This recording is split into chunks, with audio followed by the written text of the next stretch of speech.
لله أني بهذه اليمين أكني بأنسى أراعي المريضا بطبي وجهدي وفني، وأني سأبذل وسعي ونفسي وكلي أمني بتخفيف وجع وألم وتهذيب نفس تئني، وأقسم أني لبلدي أخوض طريق التمني بأني أراها عزيزا وتحيا الدرب ومؤنسه وأمين السر ومن يروي حاجات النفس ومهجتها ولوازم بهجتها تدري. قد كنت رفيقا وحبيبا مع طاع الصدق ومن تثري أرواحنا دوما بجمالك وطنين الأمل بكم يدوي. يحكى أن شبابا خرجوا طلبا للعلم وما ينفع قصدوا وجه الله تعالى ورضا الأهل وصف المنبع. اليوم فرغنا من تعب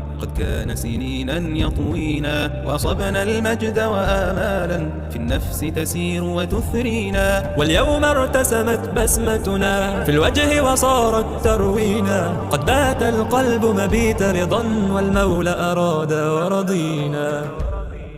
جاء جموع الناس لحفل كي نتشاركها فرحتنا بعد عناء الأمس الماضي. صرنا أطباء مدينتنا. أسنان الأزهر بستان قد أسس دوما رفعتنا وشبابه حقا قد رفعوا قدر الجامعة وهامتنا. قدر الجامعة وهامتنا. مليون مرة يا حبيب قلبي لو حد بيعدك بذلك، لأن بعض الطلاب لحد امبارح أنا عارف إن هي تتقلب يعني في مجال الهزار وليس جد. يعني امبارح نزلت سؤال اللي هو بتاع اللي جه في 2023، فبقول لحضرتك إيه، خد بالك السؤال ده حلو ومحتاج يتركز فيه وجه في 2023. ألاقيكم أنتوا كلكم سف، طبعا أنا اعتبرتها هزار مش حاجة تانية. ألاقي الناس عمالة تكتب لي في التعليقات انزل بالفلاشة انزل بالفلاشة. طب انت متخيل يعني ان احنا لو كمدرسينك وطبعا معظم ما شاء الله اساتذتنا كلهم ناس محترمه، فاكر ان احنا هنديك حاجه؟ انا احب اقول لك بقى لحد دلوقتي لو انت لسه مستني الفلاشه هيتعمل معاك الجلاشه والله العظيم. ليه؟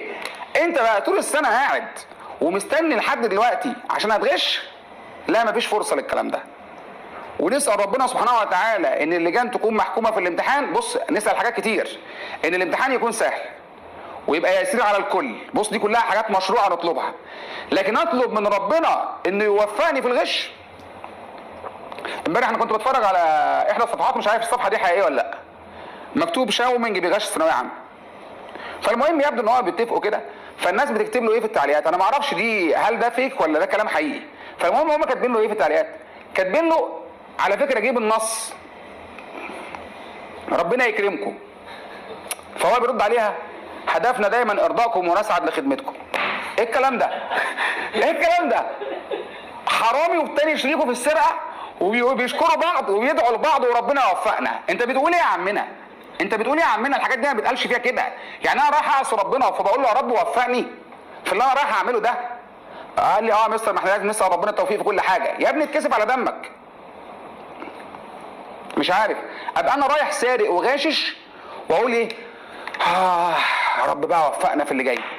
ايوه يعني انت جالك بجد، انت يعني يعني مفيش حاله من الخزي والعار وانت بتسال السؤال ده وانت بتطلب الطلب ده.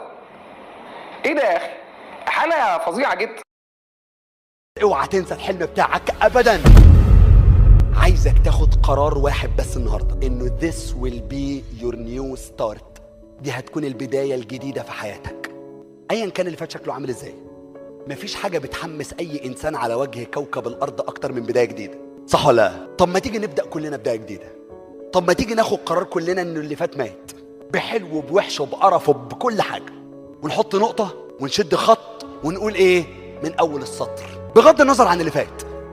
اللي فات حلو ماليش دعوة بيه، اللي فات وحش برضه ماليش دعوة بيه. أقول لك على حاجة يا عمي، نقطة ومن أول السطر وبداية جديدة وبداية جديدة، ونطلع نكتب قصة نجاح بنت لذينة. هتتعب؟ هتحس ان انت بعض الاوقات محبط؟ هتحس ان انت في بعض الاحيان يعني الدنيا مش احسن حاجة ومفيش انرجي؟ but never forget your dream.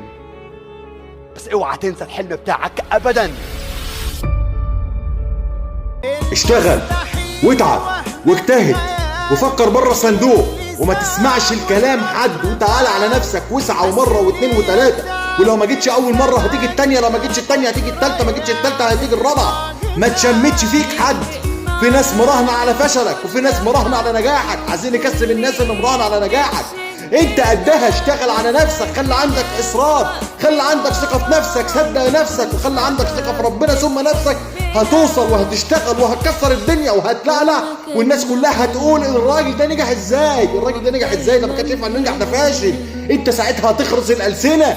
خليك واثق في نفسك، واثق في ربنا، اشتغل واتعب، قول يا رب ما تقولش يا عبد، انت قدها والله هتوصل وهتكسر الدنيا. الرساله دي ليك، الرساله دي مش صدفه، الرساله دي ليك. انت جواك حلو وعندك حاجات كتير حلوه، حاول تدور عليها، حاول تبرزها، حاول لما تلاقيها تثقلها وطور من نفسك هتوصل. وقل رب أدخلني مدخل صدق وأخرجني مخرج صدق واجعل لي من لدنك سلطانا نصيرا. إما أن تتغير أو سيتكرر نفس اليوم إلى الأبد. فرحين بما آتاهم الله من فضله ويستبشرون بالذين لم يلحقوا بهم من خلفهم